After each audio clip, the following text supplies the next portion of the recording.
ఎవరిని ఏ బాధ పెట్టినప్పటికీ తనను తాను బాధించుకున్నటువంటిగా రీతిగా చూసుకోవాలి. If you harm anybody, it amounts to harming your own self. ఎందుకనగా అన్ని దేహములు యందు ఉన్నటువంటిది భగవంతుడు ఒక్కడే. Because God is present in all. అట్టి భగవంతుణ్ణి మనం ఏ రీతిగా చూడాలి? How to see such God present in everyone? మన యందు ప్రేమతత్వాన్ని అభివృద్ధి పరుచుకున్నప్పుడు సర్వము ప్రేమమయంగా కనిపిస్తుంది.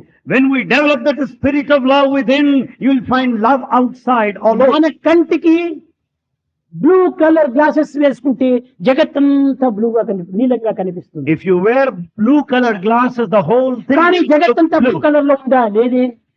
The whole world is not blue in color either. మనం వేసుకున్న గ్లాసులు ఆ కలర్ కనిపిస్తుండాలి.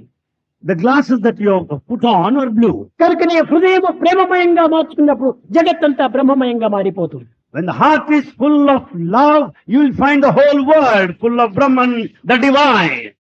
కనుక జగత్తంతా బ్రహ్మమయంగా చూడాలంటే మొట్టమొదట మనలో హృదయాన్ని ప్రేమమయంగా మార్చుకోవాలి. In order to experience the divinity outside the world, ప్రేమ లేనటువంటి వానికి జగత్తు ఏదో అన్ని రకముల రూపులుగా నామములు కనిపిస్తుంటాయి. is able to be experienced if there is love within. That you will be able to experience. భిన్నత్వమైనటువంటిది సత్యము కాదు. This kind of diversity ఏకత్వమే సత్యము. is only unity that is true.